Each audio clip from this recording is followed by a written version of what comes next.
Have you ever imagined a place with no religion, no caste, 0% crime rate, and people from all over the world living together and getting same pay, no matter what work they do? Well, this sounds hypothetical. You might be thinking that no such place on earth exists.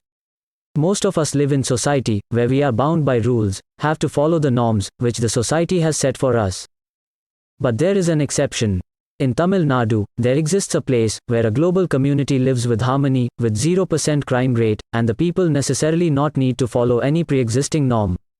Basically, everyone is independent there, works what he like the most, and in turn receives a pay of 12,000 Indian rupees from the donations received by various organizations such as UN. The name of the place is Auroville and is situated in the Villupuram district of Tamil Nadu. Some of its part is in Pondicherry as well. Basically, Auroville is an experimental universal township which was created with an aim to promote universal brotherhood by the establishment of a township where all type of people can live together, irrespective of their religious and national identities. Auroville is the result of a spiritual collaboration between an Indian guru, Sri Aurobindo, and a French lady, Mira Alfassa. People of Auroville also call her the Mother. The mother first thought of creating an universal township in the 1930s. However, it took 30 years to develop the concept of establishing such city. In the 1960s, the idea was put before the Government of India. In 1966, UNESCO passed a resolution to encourage the establishment of such townships by calling it important for the future of humanity.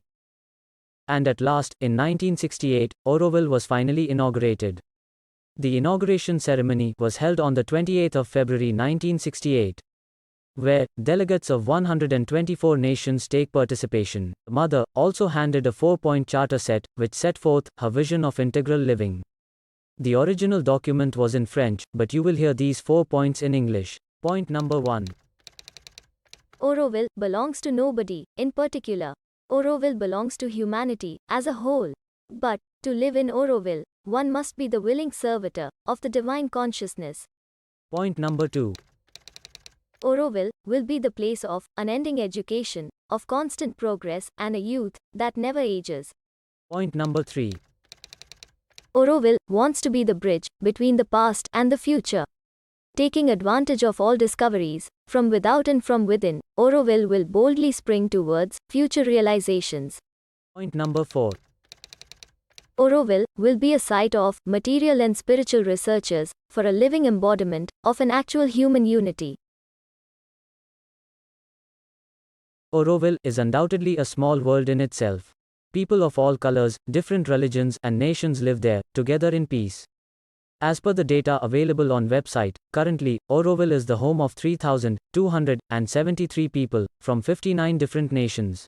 Out of the 3,273 people, 2,602 are adults and rest are children. About 1/3 population is Indian, and significant amount of French and German people also live in Auroville.